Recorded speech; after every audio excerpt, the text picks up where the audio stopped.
بنی کہ آج بھی ہمارا سر ان کے سامنے احترام سے جھکتا۔ ام فروا نے یہ بتایا۔ ایک جملہ میں ایسا کہہ رہا ہوں جو پھر آقا حسین کے حوالے سے بھی کہتا ہوں، یعنی ام لیلہ کے لیے بھی اور رباب کے لیے بھی۔ اب بہت ڈرتے ڈرتے یہ جملہ کہتا ہوں، لیکن بہرحال کہتا ہوں۔ زینب کبریٰ، ان کی عظمت، ثانیہ زہرا، فاطمہ کی وارث و جانشین، علی کی بیٹی زینب کبریٰ کا تو جیسا بھی کیریکٹر ہمارے سامنے آئے، زینب اس سے بھی اونچی لگتی۔ لیکن ایک بات میں یہ کہتا ہوں، ہمارا عقیدہ یہ کہتا ہے کہ زینب جیسا اور کوئی نہیں، ورنہ اب فاطمہ زہرا کی بات تو الگ ہے، لیکن زینب جیسا کوئی نہیں، ورنہ یہ عقیدہ کہتا ہے کہ زینب کے برابر کسی کو نہ سمجھو۔ ورنہ کربلا کو جب میں دیکھتا ہوں تو مجھے زینب و لیلہ میں کوئی فرق نظر نہیں آتا، مجھے زینب و رباب میں کوئی فرق نظر نہیں آتا، مجھے زینب و فروا میں کوئی فرق نظر نہیں آتا۔ ٹھیک ہے، وہ ہمارا عقیدہ ہے کہ زینب زینب ہیں، زینب سے کسی کو کمپیئر نہ کرنا، لیکن ذرا دیکھیے، آپ نے بھی ساری زندگی سنا لیلہ اور رباب و فروا، کسی جگہ پر جہاد میں، قربانی میں، کسی جگہ پہ زینب سے کہیں پیچھے نظر آ رہی ہیں؟ ارے زینب تو علی کی بیٹی ہیں، ان کی رگوں میں علی کا خون ہے، فاطمہ کی وارث ہیں۔ میں تو کہتا ہوں کہ اصل سلام ہمارا ہے فروا اور رباب پر۔ یہ امتی خاندان میں پیدا ہوئی، یہ کسی معصوم گھرانے میں پیدا نہیں ہوئی ہیں۔ زینب معصوم گھرانے میں پیدا ہوئی، زینب کا باپ معصوم، زینب کی ماں معصومہ، زینب کے بھائی معصوم، زینب نے معصومہ کا دودھ پیا، زینب جس گھر میں پروان چڑھی ہے وہ عصمت کا گھرانہ تھا۔ رباب اور فروا تو عام گھرانوں میں پیدا ہوئی ہیں، امتی گھرانہ تھا، عام مسلمان تھے، اس گھر میں پیدا ہو کر اہل بیت کے گھر میں آئیں، عظمت اور کردار کا وہ مظاہرہ کیا کہ ہمیں تو کہیں فرق نظر نہ آیا دونوں میں۔ اصل میں علی اور فاطمہ کے نام کو بچایا ہے علی کی بہوؤں نے، اور ان میں خاص طور پر فروا، خاص طور پہ فروا۔ میں نے کیوں کہا؟ نعوذ باللہ میں نہ رباب کا رتبہ کم کر رہا ہوں نہ لیلہ کا، مگر رباب و لیلہ 10 محرم تک، 10 محرم تک ظاہری اعتبار سے ہر دکھ اور صدمے سے محفوظ تھی۔ عاشور تک شوہر بھی زندہ ہے اور اولاد بھی۔ فروا نے تو اپنی جوانی میں کربلا سے 12 سال پہلے ہی اپنی آنکھوں سے یہ منظر دیکھا، جوانی کے عالم میں یہ منظر دیکھا کہ میرے شوہر کا کلیجہ ٹکڑے ٹکڑے ہو کر میرے سامنے تشت میں گر رہا۔ فروا کربلا سے پہلے ایک بڑا امتحان دے چکی ہیں، بلکہ ایک نہیں، ایک ہی دن میں 2 امتحان فروا کو دینا پڑے، ایک فجر کے قریب اور ایک ظہر کے قریب۔ جس رات کو حسن مجتبیٰ دنیا سے رخصت ہوئے، فروا نے اپنی آنکھوں سے یہ منظر دیکھا کہ تشت میں میرے شوہر کا کلیجہ ٹکڑے ٹکڑے ہو کے گر رہا ہے، اور دن کے وقت دیکھا میرے شوہر کے لاشے میں 70 تیر پیوست کیے جا رہے ہیں۔ شوہر کے جنازے کو تیروں کی بارش میں چھلنی ہوتے بھی دیکھا، اور جس وقت حسن کا کلیجہ ٹکڑے ٹکڑے ہو رہا تھا 7 صفر یا 28 صفر، تو فروا موجود تھی، اس لیے کہ حسن مجتبیٰ نے کہا تھا بہن زینب ذرا جا کے فروا کو بلا کے لانا۔ حسن اپنے گھر میں جب سوتے تھے تو اس طرح سوتے تھے، ایک طرف حسین ہے ایک طرف زینب ہے، فروا برابر کے کمرے میں فروا کو بلایا تھا۔ فروا کی گود میں 13 مہینے کا ننھا سا بچہ قاسم تھا، اور ایک مرتبہ کہا تھا فروا اب حسن کا کلیجہ ٹکڑے ہو رہا ہے، بولا نہیں جا رہا ہے، بڑی مشکل سے کہہ رہی ہیں فروا قاسم کو پالنا تیری ذمہ داری ہے، دیکھ ایک وقت آئے گا میرا قاسم بہت بڑی پریشانی میں مبتلا ہوگا، جب قاسم کو بڑی پریشانی آ جائے یہ تعویذ میں تجھے دیتا ہوں، قاسم کے بازو پہ باندھنا، اور جب قاسم کو بڑی پریشانی ہو تب یہ تعویذ کھول کے پڑھ لینا۔ ماں کے خیال میں اولاد کی پریشانی کیا ہوتی ہے؟ یہی ہوتی ہے نا، میرے بیٹے کی زندگی خطرے میں، میرا بیٹا مثلا بیمار ہو گیا، میرے بیٹے کے پیچھے دشمن لگ گیا ہے، مگر پرواہ نہیں ہے تعویذ کب کھولا؟ اس دن نہیں کھولا جس دن قاسم کی زندگی خطرے میں تھی، اس دن کھولا جس دن قاسم کو مرنے کی اجازت نہیں مل رہی ہے۔ شب عاشور آ گئی، ابھی یہ ہمارا نوجوان جو ایک ربائی پڑھ رہا تھا کہ موت کیا ہے یہ قاسم نے بتایا، اس شعر کا مطلب کیا ہے جو آپ شب عاشور سنتے ہیں۔ شب عاشور آ گئی، جو کل رات کو میں نے ایک جملہ کہا، آقا نے پہلے مردوں کا امتحان لیا، اس کے بعد آقا نے کربلا کی خواتین کا امتحان لیا، اور پھر آگے آقا اپنے خیمے میں مصلی پر بیٹھ گئے۔ کون سا خیمہ اور کون سا مصلی؟ جو آج بھی کربلا میں خیمہ گاہ کے نام سے ہے۔ آقا اپنے خیمے میں آ گئے، آقا مصلی پہ بیٹھ گئے۔ کربلا کے مردوں کا امتحان ہو چکا، کربلا کی خواتین کا امتحان ہو چکا ہے۔ اب حسین کل کے جہاد کی تیاری کر رہے، نماز شب کا افضل وقت آ گیا ہے۔ حسین مصلی پہ بیٹھے ہیں، ہاتھ اٹھے ہوئے ہیں، آنکھیں بند ہیں، اللہ سے باتیں کر رہے۔ اچانک ایسا لگا کوئی میرے پہلو میں آ کے بیٹھ گیا۔ حسین مصلی پر بیٹھ کر اللہ سے براہ راست باتیں کر رہے ہیں، ایسا لگا کوئی میرے پہلو میں آیا۔ حسین نے آنکھیں کھولی، ایک مرتبہ رائٹ سائڈ پہ دیکھا، کیا دیکھا؟ میرا 13 سال کا بھتیجا، یتیم بھتیجا، میرے بھائی حسن کی نشانی قاسم بیٹھا ہوا۔ وہی خیمہ گاہ ذہن میں لائیے، خیمہ گاہ کے آخر میں قاسم کا خیمہ ہے، بیچ میں حسین کا خیمہ ہے۔ ایک بار حسین نے کہا قاسم بیٹا، یہ رات کا آخری وقت ہے، یہاں آ کے کیوں بیٹھا؟ یہ تو تجھے اپنی ماں کے پاس بیٹھنا چاہیے، جا اپنی ماں کے پاس۔ کہا چچا ماں ہی کے پاس تھا اور میری ماں نے ہی مجھے یہاں بھجوایا ہے۔ چچا ابھی میں ماں کے پاس بیٹھا تھا، ماں کہنے لگی تھی قاسم میں سیدانی نہیں ہوں، میں امتی ہوں، کل جہاد ہونے والا ہے، ایسا نہ ہو تیرے قدم پیچھے ہٹ جائیں، لوگ کہیں حسن کا بیٹا تو پیچھے نہ ہٹتا، یہ فروا کے دودھ کی خرابی ہے۔ آقا سے اتنا پوچھ کے آ جا کل کے شہیدوں میں تیرا نام ہے کہ نہیں؟ ماں، جوانی میں بیوہ ہونے والی ماں، جس نے ساری زندگی یہ سوچ کے اپنے لال قاسم کو پالا ہے کہ قاسم جوان ہوگا شادی کروں گی اور قاسم کی دلہن لے کے آؤں گی، اپنی زندگی کی مشکلیں بھول جاؤں گی، آج کہتی ہے بیٹا مجھے یہ پریشانی ہے کل کے شہیدوں میں تیرا نام ہے کہ نہیں ہے۔ جا کے آقا سے اتنا پوچھ کے آ، اماں نے بھجوایا ہے، چچا اتنا بتا دے کل کے شہیدوں میں میرا نام ہے کہ نہیں ہے۔ حسین نے سنا، ایک مرتبہ کہا کہ بیٹا قاسم پہلے تو یہ بتا کہ موت کی بات کر رہا، مرنے کی بات کر رہا، کیف عندک الموت یا بنیا کیف عندک الموت، ارے تجھے پتا ہے موت کسے کہتے ہیں؟ کہا چچا الموت احلی من العسل، شہد سے زیادہ شیرین اور خوشگوار چیز ہے موت، لیکن آپ یہ بتائیے میرا نام کل کے شہیدوں میں ہے کہ نہیں؟ حسین نے قاسم کو سینے سے لپٹا لیا، قاسم کے بدن کو سونگھتے جاتے ہیں اور کہتے جاتے بیٹا قاسم تجھ میں سے مجھے اپنے بھیا حسن کی خوشبو آ رہی ہے، کاش آج میرا بھائی کربلا میں میرے ساتھ ہوتا تو دیکھتا اس کا حسین کس طرح دشمنوں کے درمیان گھر گیا۔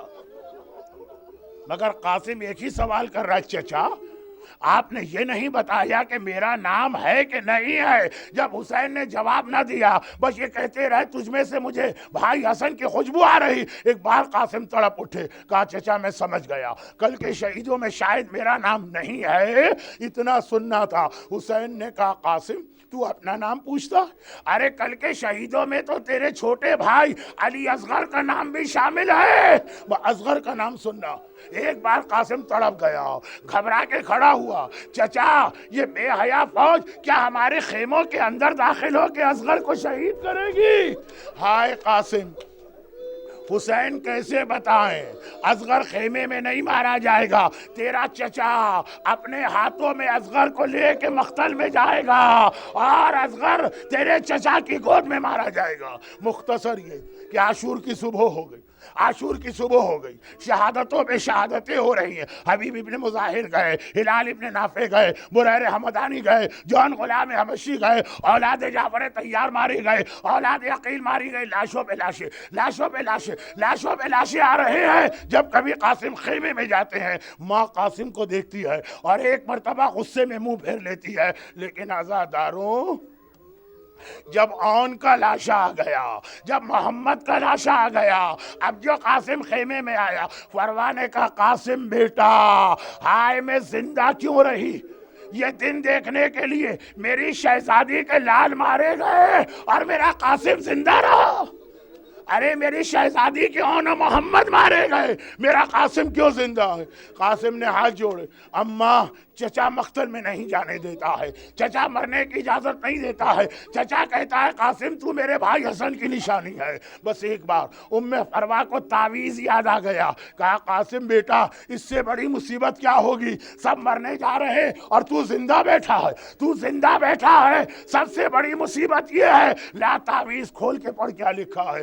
اب جو تعویذ کھولا تو لکھا تھا قاسم بیٹا جب کربلا میں میرا بھائی حسین دشمنوں کے درمیان گھر جائے تو اپنے باپ کی جانب سے اپنے آپ کو حسین پہ قربان کر دینا۔ بس یہ تعویذ لیا، قاسم چچا کے پاس آئے، چچا اب میں کچھ نہیں کہتا، یہ میرے بابا کی وصیت پڑھ لیجئے۔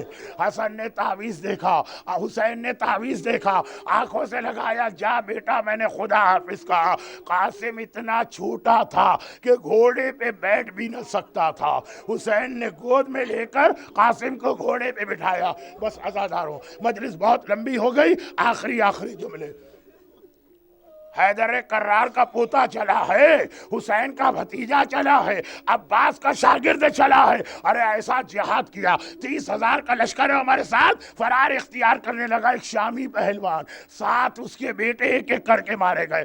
آخر میں اس پہ قاسم نے حملہ کیا، اس نے آواز دیا عمر سعد مجھے بچاؤ، اور عمر سعد نے کہا سپاہیوں قاسم کو چاروں طرف سے گھیرے میں لو۔ 30,000 کے لشکر میں حسن کا لال اکیلا لڑ رہا ہے، اور ایک بار، بس آخری جملے، ایک بار قاسم گھوڑے سے گرا، آواز دی چچا ذرا میری مدد کو بھی آئیے۔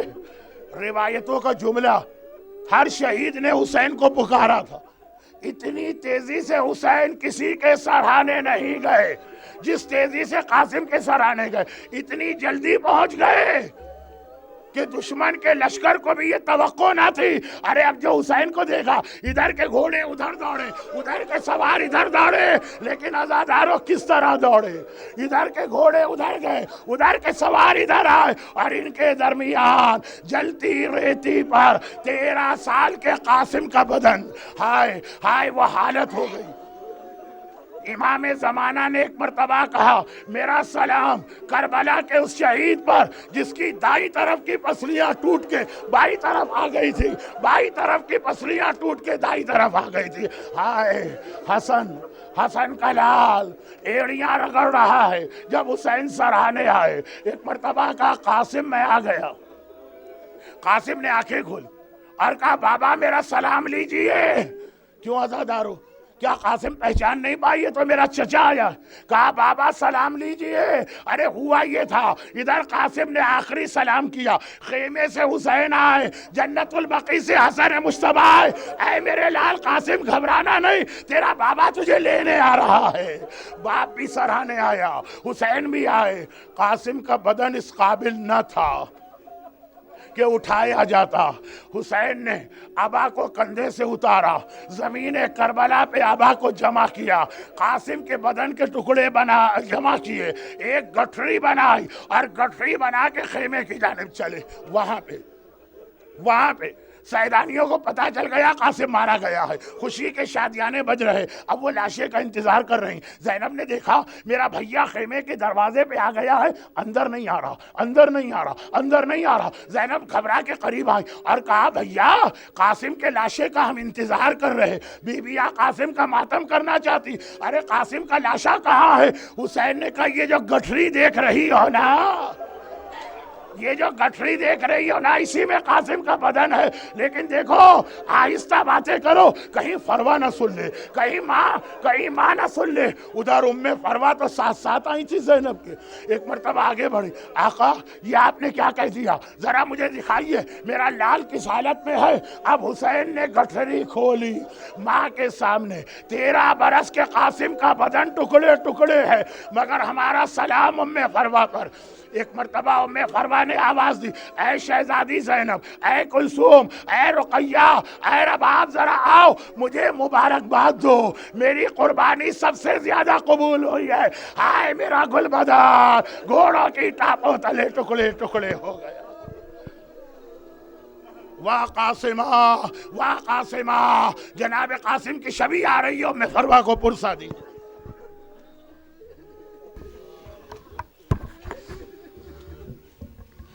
قاسم نو شاد کا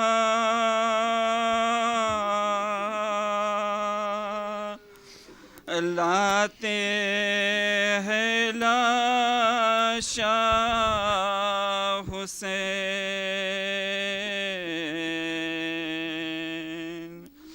پیٹو سر اہل عزا،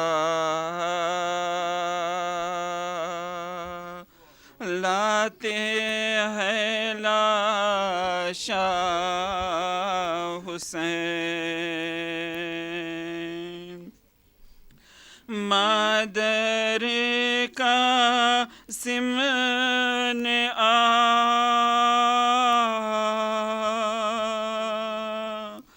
لاش پہ رو کر کہا،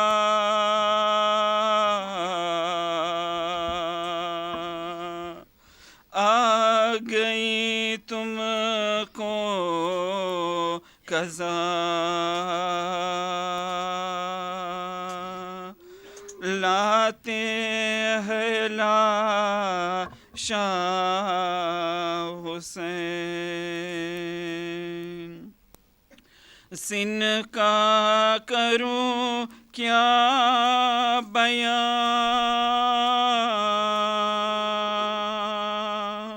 سال تھا وہ تیرواں،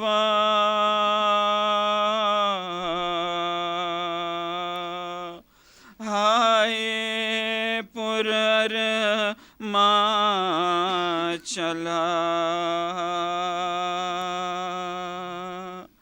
لاتے ہیں لاش حسین،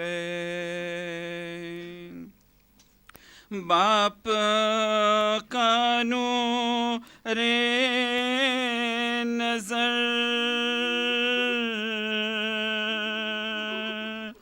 اماں کا لکھتے جگر،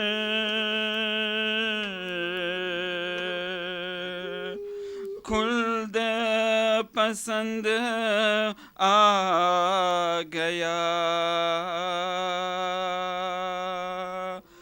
لاتے ہیں لاش حسین،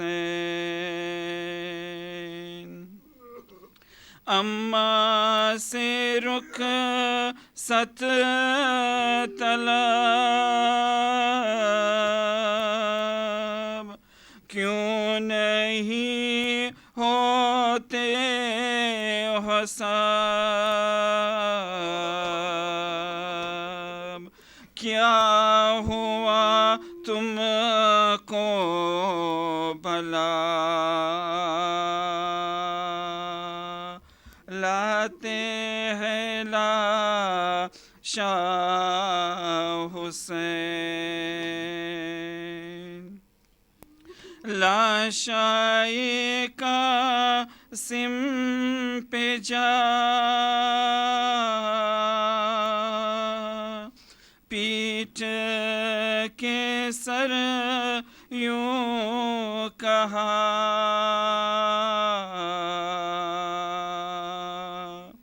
کیا ہوئی ہم سے خطا،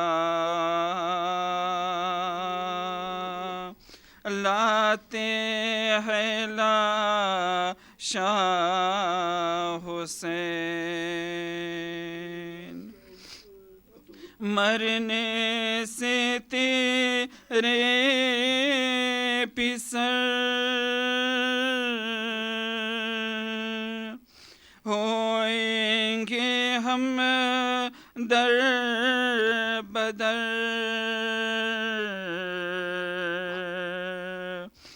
گر ہوا ماتم صدا لاتے ہیں لاش حسین مادر قاسم نے لاش پیرو کر کہا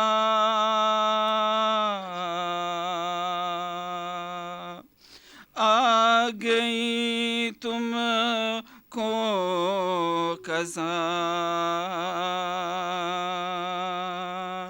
لاتے ہیں لاش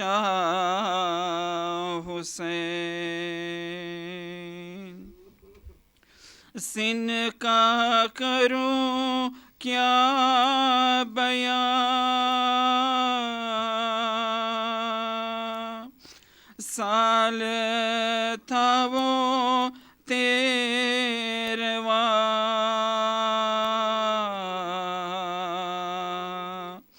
ہائے پر ارماں چلا لاتے ہیں لاش حسین باپ کا نور نظر اماں کا لکھتے جگر خلد پسند آ گیا لاتے ہیں لاش حسین کاسی میں نوشاد کا لاتے ہیں لاش حسین پیٹو سر اہل عزا لاتے ہیں لاش حسین قاسم نوشاد کا لاتے ہیں لاش حسین قاسم نوشاد کا لاتے ہیں لاش حسین قاسم نوشاد کا لاتے ہیں لاش حسین قاسم نوشاد کا لاتے ہیں لاش حسین پیٹو سر اہل عزا لاتے ہیں لاش